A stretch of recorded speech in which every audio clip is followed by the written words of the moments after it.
Everyone welcome back to my channel. तो हम देखेंगे आज के शॉर्ट नोट के लिए हमें क्या क्या मेंशन करने की ज़रूरत है। जीआई टैग से रिलेटेड यहाँ पे आया है। तो जीआई टैग के लिए डिस्ट्रिक्ट प्रमोशन काउंसिल कोझिकोड ने अप्लाई किया है। जो फेमस इनका है उरू बोट, उसके लिए ये ट्रेडिशनल तरीके से तैयार किया जाता है। ठीक है, 1 से 4 साल लगते हैं इसको बनाने के लिए। और ये इंटायर जो प्रोसेस होता है वो मैनुअली होता है। इसमें कोई भी तरीके की मॉडर्न जो टेक्निक है वो यूज़ नहीं होती। और ये इस बोर्ड की बात की जा रही है जो यहाँ पे मैंने पिक्चर में आपको ये दिखाने के लिए यहाँ पे लगाया है कि यही है वो बोर्ड जिसकी बात यहाँ पे की जा रही है।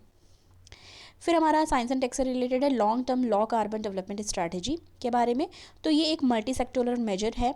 ठीक है, रीच करने के लिए नेट जीरो इमिशन स्टेटस। तो नेट जीरो इमिशन की बात चल रही है, बहुत बार मेंशन रहता है कि नेट जीरो अचीव करना, रीच करना नेट जीरो तक। तो ये क्या है, मतलब जितना इमिशन हो रहा है उतना ही ऑब्जर्वेशन भी हो जा रहा है।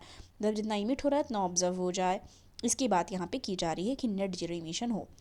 क्लाइमेट रेजिलिएंट की बात यहाँ पे की जा रही है। और जो Indian strategy under Paris agreement, तो ये Indian strategy under Paris agreement है। इन सारी चीज़ों के बारे में वहाँ पे फोकस किया गया।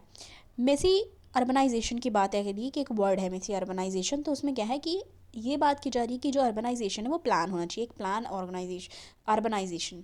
ठीक है, प्लान अर्बनाइजेशन होना चाहिए। और यहाँ पे 3 long term for urban area focuses on. Long term for urban area किस चीज़ फोकस करना दिया हुआ है, एडाप्टेशन एंड रिसोर्स एफिशिएंसी पे, climate responsive and climate resilient building पे, एंड म्यूनसिपल सर्विस डिलीवरी पे। तो ये चीज़ याद रखना है। और एक चीज़ और है कि डेटा ड्रिवन अप्रोच होना चाहिए। डेटा ड्रिवन अप्रोच ये है जो यूज़फुल होगा ये सारी जो भी ऑब्जेक्टिव है उनको अचीव करने के लिए। फिर इसमें एक बात यहाँ पे की जा रही है कि अर्बन सस्टेनेबिलिटी असेसमेंट फ्रेमवर्क यूएसएएफ की।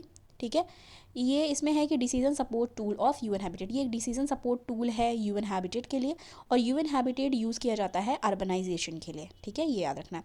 अब इसमें क्या पॉइंट है, की पॉइंट्स है for municipal commissioner, urban practitioner, और सपोर्ट करना sustainable and resilient urban planning और मैनेजमेंट ऑफ इंडियन।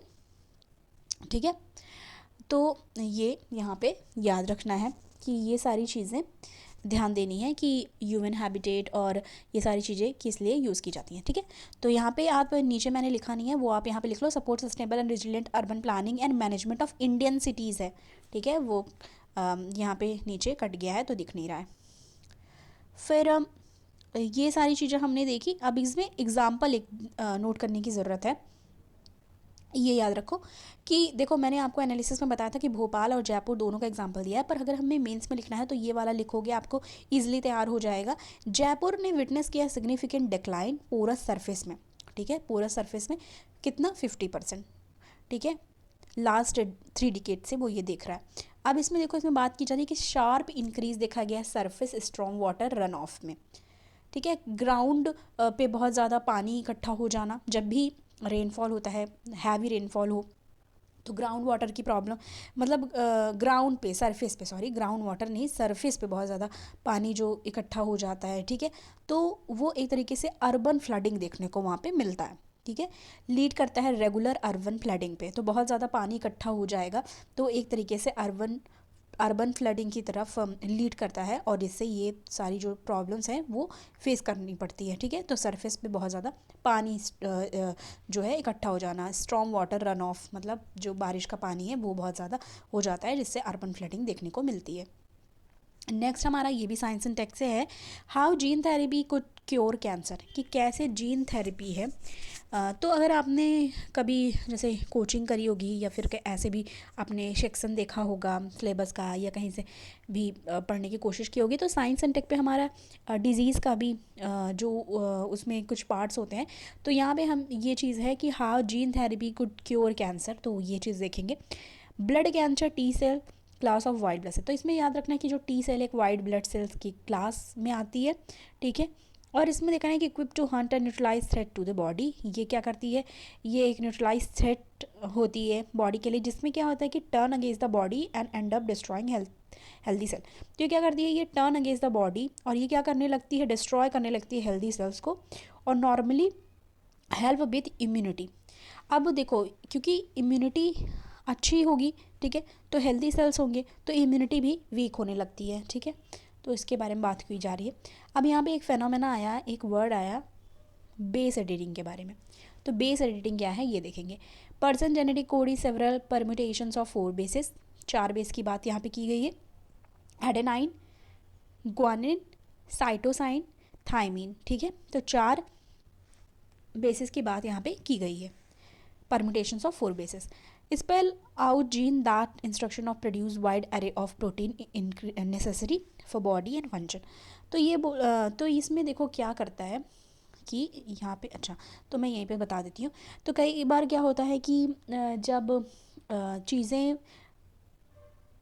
1 मिनट, तो यहाँ पे मैं कुछ चीज़ें उसमें मैंने आपको बताया है एनालिसिस में, तो वहाँ पे एक बार जाकर ये वाला देख लेना, इसको और अच्छे से मैंने एक्सप्लेन किया है, यहाँ पे थोड़ा ही रह गया। तो आपको ये पता होना चाहिए कि जब भी कैंसरस सेल आते हैं तो जो भी इम्यूनिटी लो होती है और वो अच्छे से फंक्शन नहीं करती बॉडी, तो उसके लिए एक टर्म आया है क्रिस्पर Cas9, ठीक है। तो क्रिस्पर Cas9 जो है वो क्या करता है, वो जो भी एरर है, ठीक है, जो भी एरर है उसको अल्टर कर देता है, उसको ख़त्म कर देता है, और ये जो भी शेल है उसको फिर से वो फंक्शन करने लगती है। तो ये चीज़ भी आपको याद रखनी है कि जो क्रिस्पर Cas9 सिस्टम है वो आइडेंटिफाई करता है एरर को और अलाउ करता है जीन को अल्टर करता है, ठीक है, कि वो अल्टर करे और एरर को फिक्स करे। तो कौन ये चीज़ें करता है जो अल्टर और फिक्स करता है एरर को? क्रिस्पर, ठीक है, CRISPR-Cas9, ठीक है। तो ये चीज़ आपको याद रखना है, ठीक है। अब नेक्स्ट है हमारा IR से related. US military create space unit in South Korea. तो यूएस मिलिट्री ने क्रिएट किया एक स्पेस यूनिट साउथ कोरिया में, ठीक है। Activation of US space force Korea at, कहाँ पे ये किया है? ओसान एयरबेस में, जो कि नियर सियोल आता है। यूएस स्पेस फोर्स जो है वो लॉन्च किया गया था दिसंबर 2019 में, और ये किस चीज़ के लिए यूज़फुल है, मतलब यूज़ किया जा सकता है?